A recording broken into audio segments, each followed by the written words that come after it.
Assalamualaikum warahmatullahi wabarakatuh. Waalaikumsalam.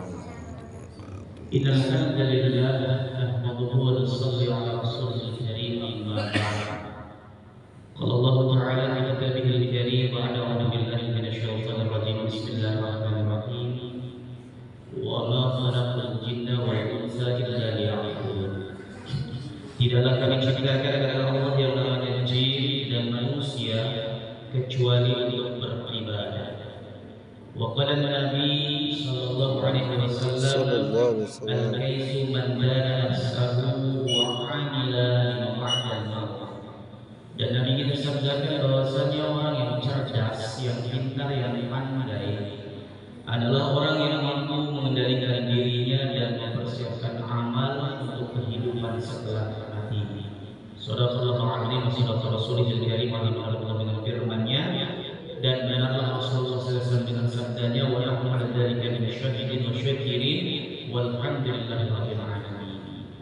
Alhamdulillah kepada Bapak Imam yang dimuliakan Allah Taala, alim ulama kami, guru-guru kami, tokoh masyarakat, serta jemaah subuh, calon-calon penghuni surga yang dimuliakan Allah. Karena orang beriman ini Bapak Ibu yang mulia, ya jumpa satu sama lain di dunia niat karena Allah, pisahnya pun karena Allah, kelak dijanjikan lagi disatukan di surga ya Allah. Maka mudah-mudahan perjumpaan kita ini menjadi majelis persaksian kita di hadapan Allah. Kita ini jumpa karena Allah, pisah juga karena Allah. Hadirnya kami di sini pun karena doa-doa Bapak sekalian. Tiap hari didoakan kami minal muslimin. Nah, gara-gara doa itu saudara muslimnya hadir. Ya, gara-gara doa itu saudara muslimnya hadir. Maka mudah-mudahan Allah jadikan rahmat turun di pertemuan ini. Allahumma salawat serta salam tidak lupa kita lakukan selalu kepada Nabi kita, Nabi besar Muhammad sallallahu alaihi wasallam. Bapak Ibu hadirin yang dimuliakan oleh Allah Subhanahu wa taala, perputaran waktu hari ini bergerak cepat tak terasa. Ramadan ternyata sudah memasuki hari yang ke-9. Hitungan saya kalau salah 9. Tadi mana izin rawat tidak tahu. Ini yang ke-9. Tadinya cepat betul putaran kayaknya baru bulan Ramadan ini. Tandanya Lebaran ada 21 hari lagi. Tapi sebentar kita merenungi perkara cepatnya ini, kecepatan waktu, kesingkatan waktu yang kita nikmati hari ini, ternyata menentukan sekali tentang kedudukan kita nanti di akhiratnya Allah Subhanahu wa taala. Apa yang kita buat, yang kita tanamkan, kita tuai, kita panen nanti di akhirat. Dunia memberatkan akhirat. Dunia ini sawah ladang ada kita bersama. Dan patut bersyukurnya kita, alhamdulillah, pada kesempatan ini, di detik ini kita masih disibukkan dalam perkara taat di bulan suci Ramadan. Di dalam Ramadan ini, Bapak Ibu yang mulia, ada kabar gembira dari Nabi kita Muhammad sallallahu alaihi wasallam. Apa kabarnya? Lisahih farhah. Bagi orang berpuasa ini akan diberikan dua kegembiraan, dua kebahagiaan. Kapan? Pertama, wal farhatu min al-fitr. Dia digembirakan ketika berbuka, baik setelah maghrib kemarin atau nanti, kegembiraan atau satu Syawal selesai satu Ramadan. Ini kegembiraan pertama. Kegembiraan keduanya kapan kata Nabi? Wal farhatu 'inda liqa'i rabbih. Dia akan digembirakan, dia akan dibahagiakan kelak nanti ketika dia dijumpakan dengan Allah. Tapi sejenak kali lama kita renungi hadis ini Bapak Ibu ya. Makna gembira di sini sama. Bukan gembira ketika tadi berbuka di depan meja berpabur aneka rupa makanan dan minuman yang kadang-kadang jujur di luar Ramadan itu nggak ada, di bulan Ramadan jadi ya ada ya Pak. Dari ujung ke ujung di jalan itu yang jualan bahan banyak betul mengadakan. Atau satu Syawal pakai baju baru. Kalau kita lihat makanan minuman ada atau lama, ini puasanya anak kecil. Anak kecil ini wajib patut digembirakan dengan makanan minuman pakaian. Kalau kata mereka kecil hati, anak tetangga nanya tadi buka pakai apa? Air putih, bapak belum datang. Bu, kita mau kolak. Sedih nanti. Udah beli baju baru belum? Oh, kita mau setel udah. kecil aja dia nanti. Kita dulu kan gitu juga ya Pak, sering tanya-tanyaan baju waktu kita kecil. Jadi maka minum pakai itu menggembirakan anak-anak. Lalu kita yang dewasa ini bukan itu gembiranya, bukan itu. Kita sebagai orang dewasa yang hamba Allah. Bapak Ibu kita yang kumpul di sini ini kamu hamba Allah. Wih, masa suka aja gak tulis nama saya. Kalau sedekah tulis nama biasanya apa? Hamba Allah. Jangan tulis nama saya. Tadinya kita ngaku hamba Allah. Nah, ketika si hamba Allah mampu mengikuti keinginan Allah sebagai tuannya dari awal perintah sampai akhir perintah, kalau Allah dari pagi sampai belum maghrib nanti dia lakukan ketaatan secara sempurna, maka nanti dia akan digembirakan oleh Allah Subhanahu wa taala. Kegembiraannya apa? Wa may yuti'illah wa rasulahu faqad faza fawzan 'azima. Barang siapa yang taat kepada Allah, tandanya barang siapa ini siapa saja, laki-laki, wanita, tua, muda, miskin, kaya, pejabat, rakyat masuk dalam ayat ini. Taat kepada Allah, contoh taatnya dengan contoh cara Rasulullah berkasih Allah hadiah, maka sungguh faza fawzan 'azima. Maka sungguh dia dapatkan kemenangan yang besar. Kata ulama, kemenangan yang besar ini ada 3. Faza ini kemenangan di dunia. Fawzan ini kemenangan nanti perpindahan alam ketika sakaratul maut, di ujung kematian kita pindah alam dari dunia menuju akhirat. Azima ini kemenangan nanti di akhirat. Jadi 3 kemenangan orang yang taat ya. Di dunia dia menang, sakaratul maut dia menang, dan nanti di akhirat. Jadi kalau begitu Bapak Ibu yang mulia, kalau ingin dimenangkan, digembirakan, dibahagiakan Allah dengan syarat taat tadi, sebetulnya nggak harus nunggu bulan Ramadan. Di luar Ramadan pun ketika kita bisa taat kepada Allah dalam setiap saat dan keadaan, mengikut contoh keinginan Allah Subhanahu wa taala, maka dia akan digembirakan Allah. Lalu Ramadan ini apa? Latihan taat. Karena ujung Ramadannya apa? La'allakum, mudah-mudahan kalian itu menjadi orang yang taat, yang takwa. Ayatnya apa? Mudah. Tandanya ada yang dapat, ada yang tidak. Kan mudah-mudahan. Yang dapat yang mana, yang tidak dapat yang mana. Ini yang kita bahas di sini. Maka hadirin Allah Subhanahu wa taala, jangan menunggu Ramadan. Ramadan itu sarana tarbiyah umat untuk mendapatkan sifat taat. Di luar Ramadan itu ketika kita taat, maka Allah akan berikan kegembiraan, kemenangan. Taat itu bagaimana? Dari bangun tidur sampai tidur lagi. Jadi jangan dikecilin taat itu seputar sholat, zakat, puasa, haji sempurna. Kita kan kalau sudah haji sempurna, itu haji nih 3 kali, haknya mana tulis.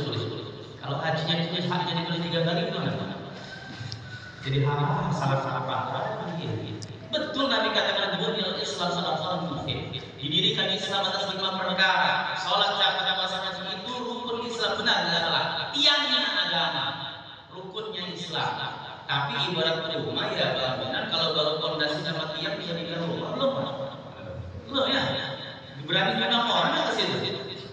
Pak main rumah, kita diundang. Waduh Pak, baru fondasi sama tiang, ini mau hujan-hujan panas. Jadi rumah sempurna ada fondasi, ada tiang, ada dinding, ada atap, ada interior, ada eksterior. Ini namanya rumah sempurna. Maka Islam sempurna juga ada fondasi imannya yang benar. Rukun Islam tiangnya itu ubudiyah. Sholat, zakat, puasa, haji itu masuk dalam tiang itu. Dindingnya muamalah hubungan keduniaan kita. Jual beli, simpan, pinjam, hutang, piutang, ada aturan lainnya di sini. Lalu apa? Atapnya masyarakat hubungan antar sesama. Bagaimana suami bersikap dengan istri bersikap dengan suami, orang tua dengan anak dengan orang tua, tetangga dengan tetangga. Bahkan orang Islam dengan orang Islam ada aturan lainnya dalam agama. Baru sempurnakan dengan interior dan eksteriornya, yakni akhlak. Itu sempurna Islam. Imaniyah, yahudiyah, muamalah, akhlak. Ini baru sempurna iman. Nah ini tercakup dalam dari bangun tidur ya, sampai tidur lagi ada di sini semua. Cek saja kita bangun tidur kita sudah Islam belum? Nabi contohkan Islamnya gimana bangun tidurnya? Alhamdulillahilladzi ahyana ba'da ma amatana wa ilaihi nusyur. Karena Islam ini kan ikut Rasulullah, betul kan? Islam itu berapa huruf? 5 ya. I-S-L-A-M. Islam, ingin selamat laksanakanlah ajaran Allah. Itu baru Islam. Jadi ikut Rasulullah. Kita bangun tidur gimana ya? Balik lah masih masuk. Iya mas. Saya bangun tidur kadang dari HP. Update status macam-macam. Maka detik dari bangun tidur. Setelah bangun tidur kemana? Ke kamar mandi. Kamar mandinya di mana? Lihat Nabi Sallallahu Alaihi Wasallam. Jadi Islam itu ikut perintah Allah, contoh Nabi. Oh, Nabi masuk ke kamar mandi kaki kiri. Baca doa. Allahumma inni a'udzubika minal khubuthi wal khaba'is. Keluar kaki kanan. Setelah dikeluarkan pengen makan. Makannya gimana? Lihat Nabi lagi ya mirip makan itu dengan tangan kanan. Jangan makan dengan tangan kiri. Ada aturan lain ini. Ya setelah habis dimakan keluar pengen cari punya rezekinya. Keluar ingat Allah lagi. Bismillah tawakkaltu 'ala Allah. La haula wala quwwata illa billah. Intinya taat itu ya dari bangun tidur sampai tidur lagi. Nah ini perlu latihan. Maka satu rombongan ini kami ini bukan mau perkara apa, ini lagi belajar latihan, membiasakan tangan 24 jam. Allah bisa karena biasa.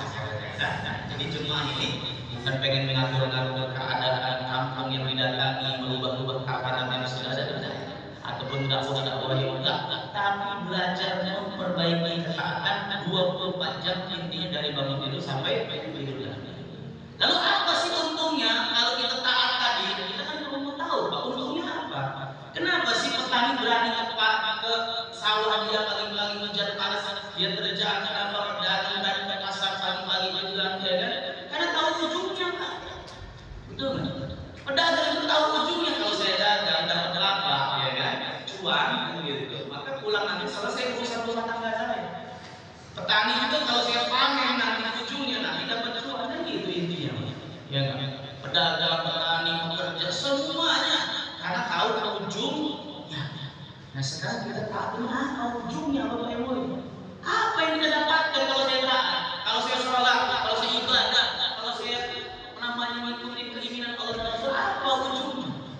Maka katakan kepada Allah sendiri orang yang taat.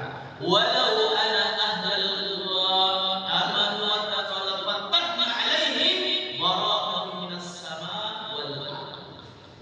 Barang siapa satu penduduk negeri ya taatnya benar, iman takwanya benar, hadiahnya apa? Fatahna alaihim, diturunkan atas mereka barakatun minas sama wal ardh. Keberkahan dari langit dan bumi hari ini kan yang bilang berkah. Apa sih berkah? Sedikit cukup banyak manfaat kata beliau, bisa untuk taat. Ya, kalau berkah itu dikasih makan anaknya nurut, istri yang makmur, ini berkah namanya. Ya, pulang kerja capek lihat anak-anak kita lagi ngaji, Allah ada nggak? Ada lihat berkah. Istri dan yang minum kopi, Allah sambil nawarin diri itu berkah. Tapi kalau nggak berkah, alhamdulillah dikasih makan anak lama, istri kepala kepala pusing, beban di luar berkelar, timpai di rumah kadang-kadang bisa kebablasan malah di keluarga. Kalian yang benar, bapak yang bercapek di luar, mengakal benar sudah anak siapa bapak? Asli kita, siapa lagi? Emang ada saham yang lain? Ini dia. Dan memang Allah juga ancam dalam surat Taha orang yang nggak taat.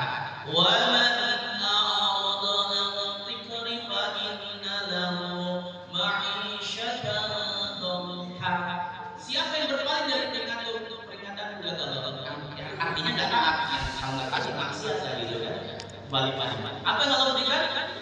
Lalu kami berikan kepada orang seperti ini ma'isyatan dhanka, kehidupannya sempit aja. Ya. Kalau sudah disempitkan Allah, walaupun rumahnya sudah bertingkat, mobil yang mengkilat berteret-teret, istrinya pun sudah cantik meningkat, mau nambah 4, awas kualat kalau nggak taat hidupnya sekarang. Ini realita faktanya nyata hari ini. Intinya kalau taat tadi dapat keberkahan. Bukan cuma berkah, hayat thayyibah, hidupnya jadi baik. Orang beriman apa saja yang menerpa hidupnya itu baik, sehingga Nabi katakan ajib orang beriman itu luar biasa. Dikasih ujian dia sabar baik-baiknya, dikasih nikmat dia syukur baik-baiknya. Jadi orang beriman itu moto hidupnya begini Pak, menurut saya.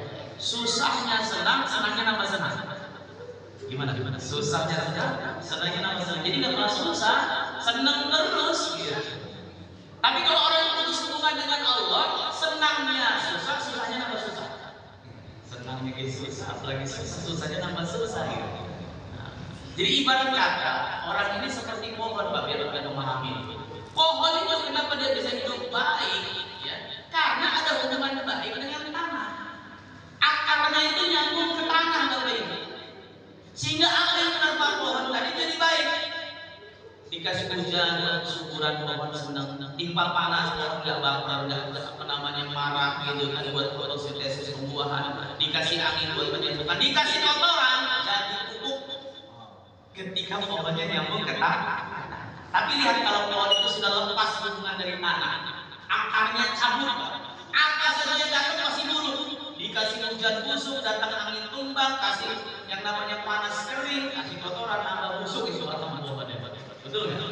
Nah, manusia itu kayak pohon. Kalau pohon nyambung ke tanah, manusia nyambung ke mana? Inna akramakum indallahi atqakum. Ketika kita ada hubungan baik dengan Allah, takwa, merasa dilihat, merasa didengar, merasa diperhatikan, kita tunduk patuh bertepuk lutut dengan keinginan Allah, maka dia akan dapatkan kemenangan tadi. Tapi kalau dia putus hubungan dengan Allah, ya apa saja yang ada jadi masalah, Pak. Dikasih nikmat bukan syukur malah maksiat. Jujur sih hari ini Bapak Ibu, orang yang pegang uang sama nggak pegang uang, peluang maksiatnya banyak mana? Nah, kita kan dia pegang uang, wih pengen banyak kan? Saya lihat orang mau pegang uang tuh jalannya beda ya Pak ya. Iya kalau udah pegang uang tuh jalannya beda. Saya masih ingat deh. Beberapa kejadian waktu lalu ada orang kaya di Citra itu curhat dengan saya. Ustaz, saya ini pengen tanya dari apa Pak? Ini Ustaz, dulu sebelum saya ini zamannya maksiat ada di itu rezeki itu datang kayak air luar biasa. Sekarang ini kan saya udah hijrah, udah sholat, udah taat, udah minta sama Allah, nggak dikasih juga. Ini saya terus ngomongan dia aja Pak. Kayak orang bego sedikit jalan kan punya duit kan. Oh saya udah punya orang kaya, ngomong begini dulu Pak. Iya, tapi saya bilang Pak Haji bersyukur Pak Haji. Syukur gimana? Orang minta ngedatang. Syukur Pak Haji. Syukur gimana? Haji orang maksiat sama taat itu beda waktu minta. Ibarat kata, saya kasih perumpamaan biar mudah. Kita lagi asik makan, datang pengamen yang nggak jelas, suaranya fals, tampilannya juga nggak enak dipandang, kita melihatnya itu harumnya nggak ada, bau menusuk. Kita ngeluarin duit sama pengamen itu, saya yakin dia cepat berlalu dari mana-mana. Kita ngeluarin duit itu bukan kita seneng lagu dia, biar tuh pergi lagi, kita dimakan dengan ganggu gitu kan. Tapi kalau ada pengamen yang suaranya indah yang merdu, syahdu dengernya ya kan, tampilannya menawan gitu kan, harum semua kita bilang apa nih? Sudah satu lagi deh ya. Satu lagi enggak satu album sampai habis gimana? Seneng kita denger lagu ya, betul kan? Nah itu gambaran kata ulama kalau minta itu orang maksa itu cepat dapat. Kenapa? Enak melihatnya. Tapi kalau taat itu meremehkannya, tangisannya gitu. Nah, jadi kita harus yakin ketika kita taat itu Allah akan memberikan kebaikan hidup. Apa saja yang kata itu jadi baik. Cuma masalah ini untuk taat sama Allah ini ada musuh, Pak. Jadi kita harus paham di mana musuh, mana kawan. Jangan sampai musuh jadi kawan, jadi musuh dalam selimut nanti. Siapa musuh kita? Setan. Iya, inna lahu aduwwun. Setan itu musuhnya betul betul. Tapi musuh yang paling lemah, cuma kita kadang-kadang nyalain setan. Gara-gara setan gue dimaksiat saja. Setan kalau bisa protes dia nanti di neraka protes juga dia. Kalau dia bisa pesan, gua akan cuma bisik-bisikin doang. Yang jalanin siapa? Kita hadirin. Nafsu jadi musuh terberat dan terbesar itu bukan setan, tapi nafsu pribadi. Karena Allah menciptakan nafsu itu sudah ngeyel dengan Allah Subhanahu Wa Taala waktu itu yang mulia. Kan ditanya sama Allah siapa kamu, siapa itu nafsu. Anak, mantan, saya kamu. Kurang ajar nafsu itu. Iblis setan itu akal bukan sama Allah. Tapi masih sadar dirinya ciptaan Allah. Nafsu ini kita ini kalau sudah lupa diri kadang-kadang nanya sama orang, kamu kenal Kamu kenal nggak siapa? Kalau ada orang kayak gini, balik tanya, kamu nanya gitu. Kamu tanya-tanya, kamu nanya, cek dulu KTP, dia masih lupa KTP nama sendiri gitu kan? Kita ini siapa? Gitu. Maka Allah marah, wahai Malik, masukkan dia ke neraka. Dibakar, ya nafsu, disiksa. Masih juga ngeyel. Ketika dikeluarkan dia tanya, siapa kamu wahai nafsu? Anak, saya tahu kamu. Maka Allah marah, wahai Malik, masukkan dia ke neraka lapar. Ketika dilaparkan saya nafsu ini, ya Allah, hamba makhluk ciptaan ya Allah, kalau Rabbku baru sadar nafsu ini ketika dilaparkan. Jadi mohon maaf kalau puasa nggak lapar, tandanya ini nggak ketemu esensinya. Puasa bukan nilai tempat waktu makan Pak, sehingga porsinya kadang ada lebih. Nanti kalau porsinya lebih semuanya naik, diabetes naik, kolesterol naik, tagihan naik, hadiah naik. Yang nggak ada diadain gitu, ya kan? Jadi harus dilakukan. Nggak bisa. Maka ini hikmah dari 12 bulan.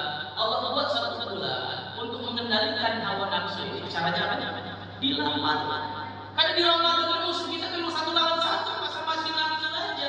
Syaitannya udah nggak menggoda lagi, diikat. Tapi katanya pas diikat itu yang nafsu makin banyak.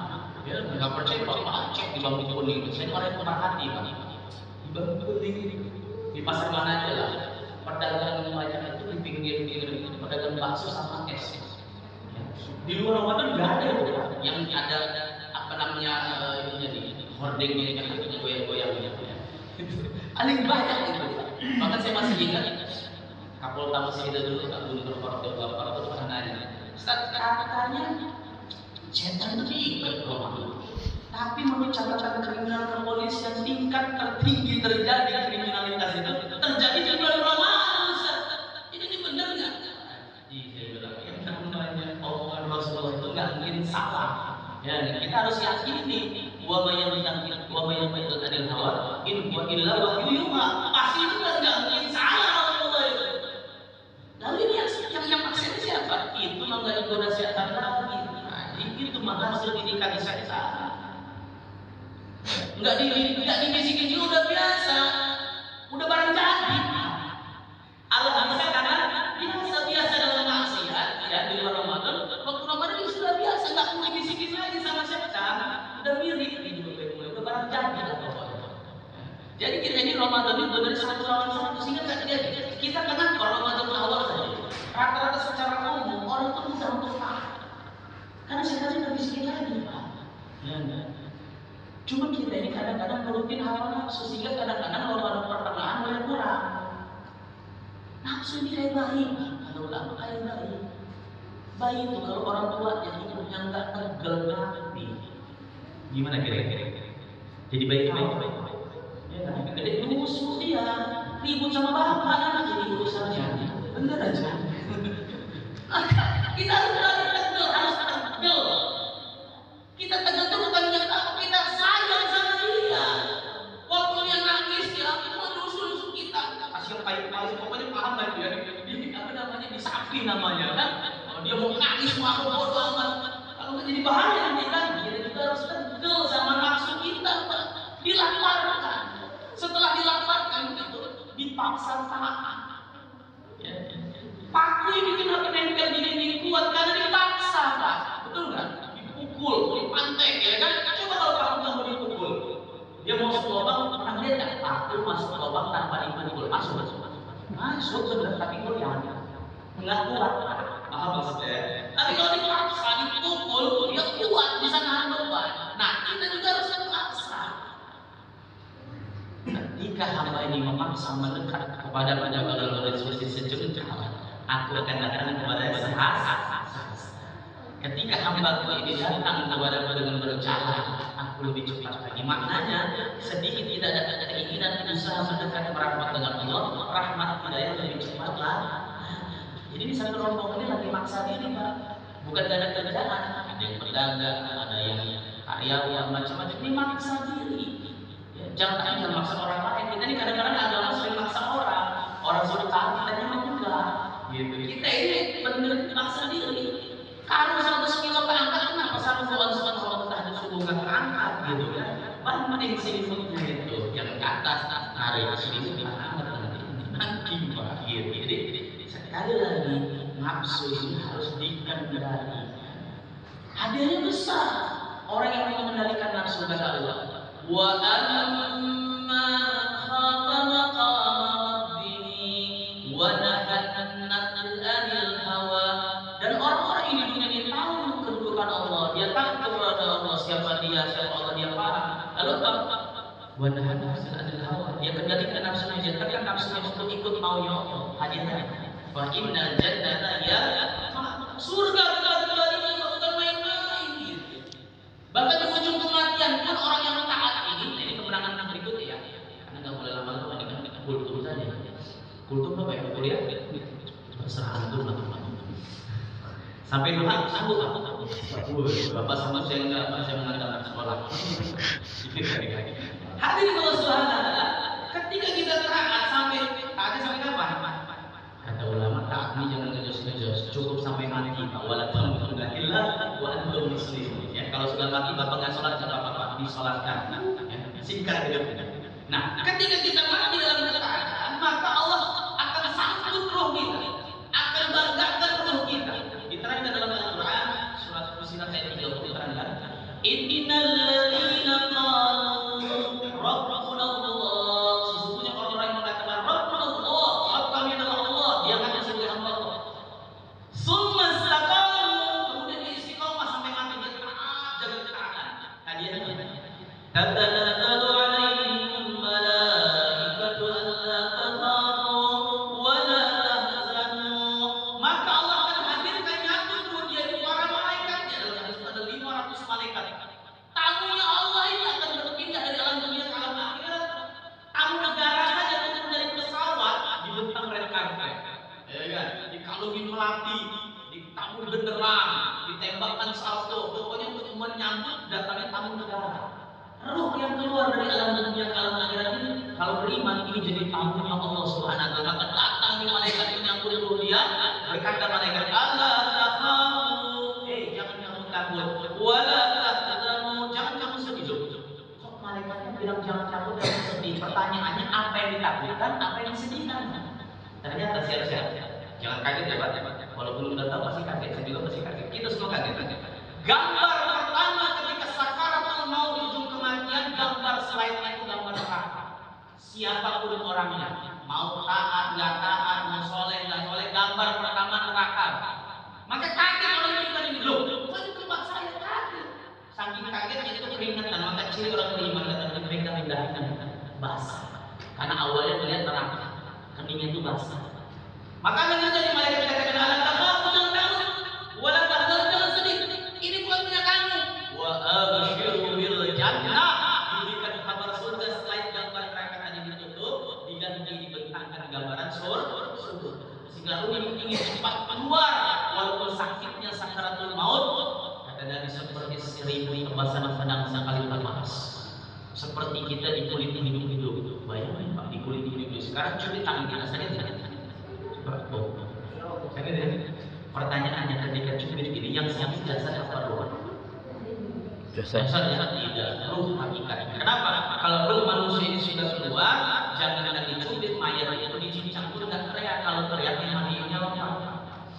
Ya, jadi ruhnya bayangkan ruh dipaksa dari telapak pas pertama, betul ke pusat sudah dipaksa keluar dari sakitnya itu nggak terasa. Kenapa tadi lihat gambaran surga kata ulama, ya. Seperti halnya wanita-wanita Mesir suka buah-buahan. Lewat Nabi Yusuf di hadapannya, gak terasa kulitnya yang teriris gara-gara melihat Nabi Yusuf gak terasa. Tapi ada mereka yang kata gambar mereka tadi dibuka, gak ditutup-tutup lagi sampai mati. Gak mau keluar dari perpegangan dengan urat sarafnya, dipaksa keluar. Bismillah kalau keluar dengan izin Allah dipaksa.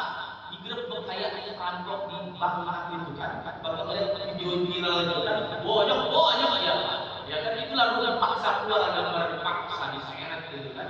Sehingga keluarnya bukan lewat kubur ketika ditiupkan keluar itu, ada yang lewat mata selama ada yang lewat lidahnya sampai menjulur, ada yang lewat telinga, macam-macam.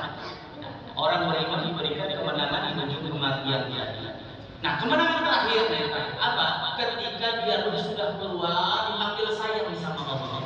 Ya ayyuhan nafsul mutmainnah irji'i ila rabbiki radiyatan mardiyah fadkhuli fi ibadi wadkhuli jannati. Ini panggilan sayangnya kepada ruh yang jiwanya tenang, maunya Allah, disatukan dengan hamba Allah, disatukan lagi dengan hamba Allah di mana? Di jannah. Tahu jannah ya Bapak Ibu? Apa jannah? Mada'an. Surga itu terlihat mata. Walaupun sami'at, terdengar telinga juga enggak, terbersih dalam hati tidak, Pak. Kenikmatan surga dan dunia tidak bisa dibandingkan. Tidak bisa dibandingkan di urusan. Enak di makanan minuman dunia ini kan antara lidah sama kerongkongan. Betul nggak? Kalau sudah masuk perut, kira-kira seharusnya sama singkong sama-sama. Apalagi lihat lagi kita lihat begitu. Sate semalam ini. Tapi nanti di season pertama kita makan di surga dari ujung rambut sampai ujung kaki merasakan getar-getar kenikmatan. Satu makanan 70 rasa, makan kedua makin nikmat, makan ketiga lebih nikmat, makan keempat makin nikmat, unlimited pokoknya Bapak. Enggak ada batas di upgrade di kecuali itu sama Allah. Ya. Dan kenikmatan di surga yang tertinggi apa? Ketika hari Jumat diterangkan dalam Allah itu, seluruh ahli surga itu dikumpulkan di satu tempat namanya pasar Jumat. Jadi Bapak Ibu yang biasa ke pasar aman, di bocoran, di sorga ada pasar. Yang biasa healing, shopping aman, di sorga ada pasar. Dikumpulkan tuh di ahli surga di pasar Jumat. Maka Allah tanya, ya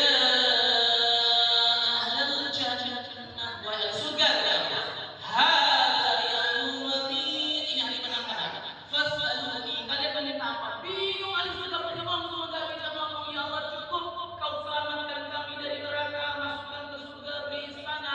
Gak bisa malu, maka dari semuanya sudah gak bisa ngomong. Ngomong semuanya kayak Bapak Ibu. Ahli surga semuanya. Amin. Maka satu Nabi dan Rasul yang izin, ya Allah, izinkan kami melihat wajah-Nya. Aina wajah karimnya? Mana wajah muliamu ya Allah? Maka izin berikan satu hijab Allah terbuka. Seluruh ahli surga terkesima, terpanjang, terpesona jumpa secara hakikat dengan Allah. Sehingga kenikmatan makanan, minuman istana berbeda dari gelap seketika ketika jumpa dengan Allah. Ini yang dikatakan Nabi tadi. Wal farhadun indal rabbi. Dia digembirakan nanti ketika dia jumpa dengan Allah. Kapan kita ketemunya Pak? Sebentar lagi. Kematiannya itu jumpa kita ketemu dengan Allah. Tapi jangan kalau berani mati diri salah, ya? Ataupun takut mati jadi lari-lari jalur mati bakal. Jadi mati ini gimana didudukan? Siapa yang didudukan matinya? Ada manusia mati. Pesan Nabi terakhir tadi apa? Al-Ais, orang yang cerdas. Siapa? Man bala nafsahu, mampu mengendalikan dirinya itu apa? Wa amila lima ba'dal maut, mempersiapkan amal untuk kehidupan setelah mati. Maka kami sekali lagi satu rombongan ini penutup. Ini datang ke rumah Allah di Masjid Bapak Darul ini dengan niat awal untuk memperbaiki diri, menghidupkan sunnah Nabi, menghidupkan amal agama, mensuasanakan amal agama. Ya, maka tolong doakan kami agar bagaimana kita sama-sama istiqomah selalu Ibu dalam ketaatan. Ini bukan rombongan aliran, ini aliran listrik ada, bukan aliran gitu kan. Ini aliran bukan, ini golongan bukan. Ini bukan golongan, bukan sekte, bukan aliran, kelompok juga bukan. Betul. Itu menjauhlah itu di Lampung saja. Saya dulu kenal ini di Bogor, namanya di sana Jemaah Urut Fisabilillah. Enak dengarnya Jemaah yang sedang keluar di jalan Bogor. Nyampe Lampung, padahal itu jauh lah malah lagi jauh lah. Ternyata jalan itu bersahara, artinya keliling. Kalau kita lihat tukang somai, jalan lubang, itu jauh lah ini somai, keliling gitu kan. Jadi ini gak ada nama, ada yang ngasih namanya masyarakat, ada yang bilang jemaah. Kalau saya waktu di Aceh itu jemaah silaturahim, karena jemaah yang silaturahim. Di Lombok lebih lanjut lagi enak sebenarnya jemaah dahi. Bapak sudah lama di jemaah dahi dan enak itu mungkin Pak. Sampai Lampung jauh lah ternyata. Itu bingung. Ini gak ada nama, jujur lihat KTP-nya sama kita Pak. KTP-nya Islam. Amalan juga sama. Bapak sholat berjamaah kami di berjamaah kamu rumah sendiri Pak. Kan sama. Kan sholat berjamaah ini amalan orang Islam atau amalan jauh Pak. Kami belajar baca Quran, belajar tahajud, belajar silaturahmi, belajar zikir. Ini amalan Islam atau jauh lah? Lah sama kalau kita tidak ada beda, kita ini saudara. Innamal mu'minuna jauh di mata dekat di hati kita ini. La ilaha illallah. Ya Pak, maka sesama saudara, mari kita akan tolong sayang tolong menolong dalam kebaikan, jangan cakar-cakaran. Kalau sesama Islam cakar-cakaran, yang di luar itu tangan yang kita. Paham ya? Jadi ini usaha. Kalau kita pun salah, tolong menegur. Namanya lagi belajar. Mobil belajar itu banyak salahnya. Jadi kalau mereka salah, kita kami salah, tegur. Tapi tegurnya di depan, anda saudara, jangan tegurnya di belakang. Tegur langsung di depan, karena namanya lagi belajar. Maka kami insya Allah di hari ini hari kedua, hari pertama sudah lewat. Maka kami harapkan kita bisa kerjasama, sama-sama kerja untuk memakmurkan rumah Allah Subhanahu Wa Taala. Kalau bukan kita yang memakmurkan, mau siapa lagi? Ya, masjid ini kalau kita taat sendirian jadi habis nasi.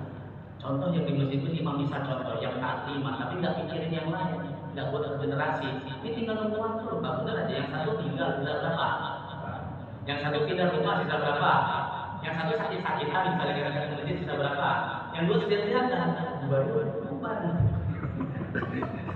Ya kan logikanya gitu. Tapi kalau tinggal ini kita aja mana yang lain? Anak kita mana? Wanita kita mana? Remaja kita mana? Kan pikir Pak. Kita kumpul dulu. Buat usaha usaha memakmurkan masjid.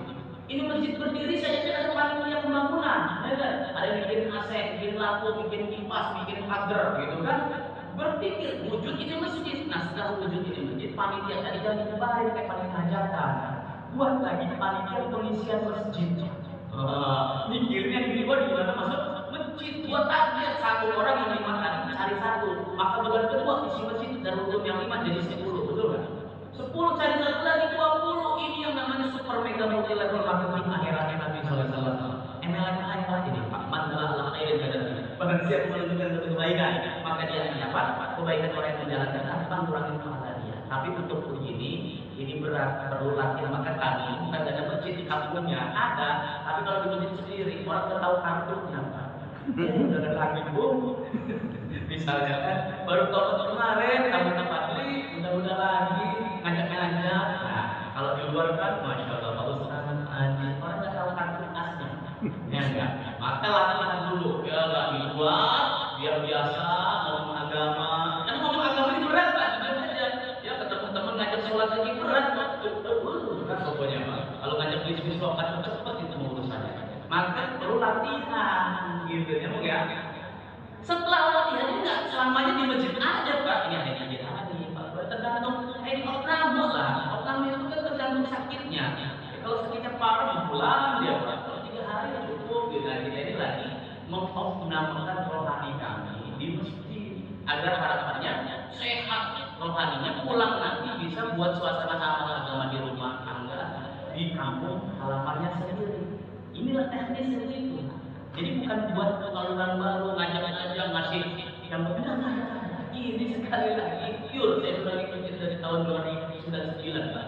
Ini aslinya untuk memperbaiki diri, ya, dan juga menghidupkan amal agama. Ya, kalau apa namanya orang ngomong di luar ya macam-macam. Iya itu nilai-nilai di keluarga, dosa lah itu. Pak, tidak ada larangan. Saya belum pernah ketemu hadis ayat yang melarang ninggalin keluarga. Yang kalau boleh itu melantarkan itu beda itu Pak. Saya punya teman di Cungkeng, nelayan, ke nyari ikan itu bisa seminggu katanya. Saya mau nanya waktu dia nyari ikan, anak istrinya dibawa. Kalau dibawa ikan nggak dapat, anak cukup melawan. Itu nggak logika nggak ya? Jadi sah ninggalin keluarga itu yang penting ada alasan yang benar. Kita sering DL, tahu kan kita keluar gitu kan. Seminggu, sebulan, TKI, TKW itu tahu itu Pak kontraknya. Nggak ada yang ribut Bapak yang beli. Ya kan? Ini 3 hari, 1 kampung ribut tuh. Mulai jauh lah, dari keluarga. Allah Akbar. Ini kan kita nggak paham. Ninggalin yang penting ada alasan yang jelas. Tanya itu, kamu ninggalin keluarga kamu maksudnya apa? Ya lagi cari nafkah. Nafkah apa? Nafkah batin. Kita kan nafkah batin itu ikut-ikut Pak. Ya kan? Perasaan kita nafkah batin itu ikut. Saya belum pernah dengar orang banyak ikut-ikut, batinnya tenang, nggak ada apa-apa nih malah ya. Bini itu kalau ikut-ikut terus ngamuk ya, udah lagi apa lagi? Cari duit dulu urusan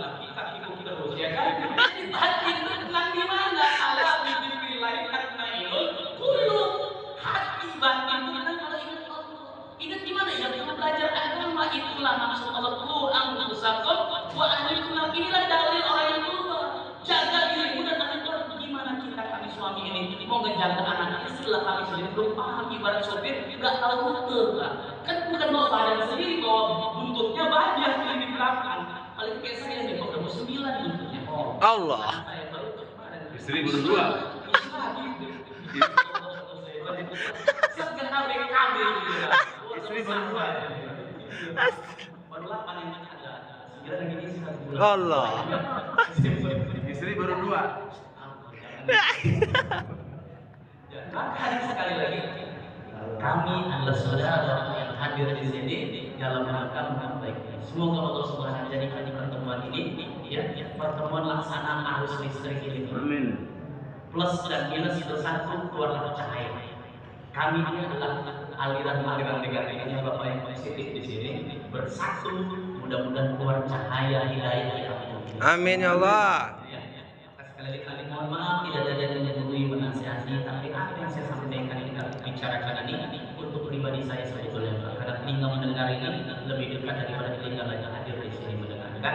Jadi dari tadi saya lagi nasihatin hati saya hormat tapi mudah-mudahan berkesankan ke hati Bapak yang mulia karena benar hanya datang dari Allah Taala kesalahan daripada panggil fakir maka kita sama-sama tutup majelis mulia ini dengan doa kafaratul majelis.